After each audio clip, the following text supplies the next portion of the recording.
Assalamualaikum warahmatullahi wabarakatuh. Nama saya Mas Diva dari Prodi Psikologi Islam dengan NIM 933410718. Di sini saya akan mempresentasikan tentang 3 tokoh, yaitu Muhammad Arqon, Abdurrahman Wahid, dan Nurcholish Madjid. Yang pertama, Muhammad Arqon. Muhammad Arqon sebagai salah satu tokoh di antara banyaknya pemikir dan tokoh Muslim yang memberikan tawaran dalam metodologi penafsiran Al-Quran. Teori-teori yang muncul dalam hal penafsiran Al-Quran pun juga sangat kaya. Muhammad Arqon menawarkan kajian yang cukup menggigit dan berani dalam pembacaannya terhadap Al-Quran. Secara radikal, Arqon mempersoalkan kembali esensi wahyu sebagai kalam Allah yang transenden dan wacana wahyu sebagai perwujudan kalam tersebut dalam dataran imani.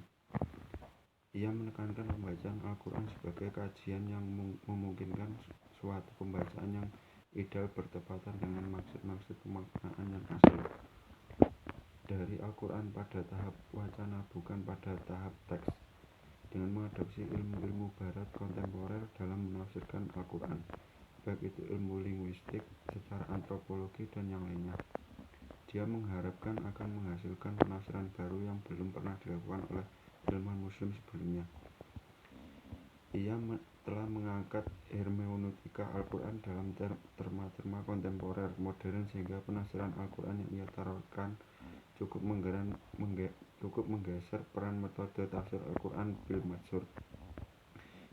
Tokoh yang kedua yaitu Abdurrahman Wahid, atau biasa dipanggil Gus Dur. Sebagai intelektual Sunni tradisional, pada umumnya Gus Dur membangun pemikirannya melalui paradigma kontekstualisasi khazanah pemikiran Sunni klasik. Oleh karena itu, wajar saja jika yang menjadi kepedulian utamanya minimal menyangkut 3 hal. Pertama, revitalisasi khazanah Islam tradisional Ahlussunnah wal Jamaah. Kedua, ikut berkiprah dalam wacana modernitas.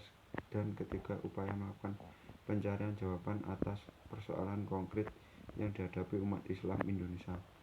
Corak pemikiran Gus Dur yang liberal dan inklusif sangat dipengaruhi oleh penelitiannya yang panjang terhadap khazanah pemikiran Islam tradisional, yang kemudian menghasilkan reinterpretasi dan kontekstualisasi di bidang kemanusiaan. Pikiran-pikiran Gus Dur banyak dipengaruhi oleh pemikir barat, terutama dengan filsafat humanisme. Secara rasa maupun praktek perilaku yang humanis, pengaruh para kiai yang mendidik dan membimbingnya mempunyai andil besar dalam membentuk pemikiran Gus Dur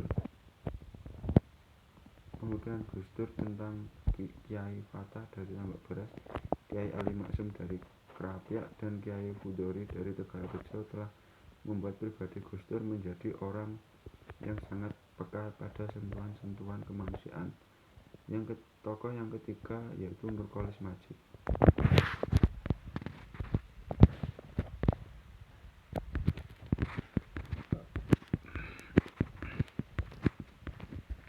Islam Kemodernan dan Keindonesiaan merupakan karya pertama, juga menampilkan secara lengkap pikiran-pikiran Nurcholish Madjid yang terbit 2 tahun setelah kepulangannya dari University of Chicago, Amerika Serikat pada tahun 1984.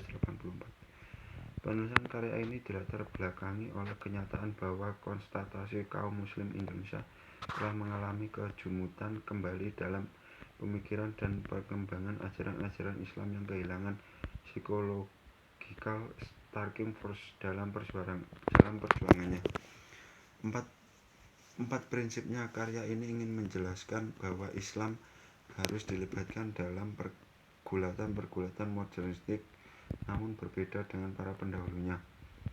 Kesemuanya itu tetap harus didasarkan atas kekayaan khazanah pemikiran keislaman tradisional yang telah mapan di segi lain.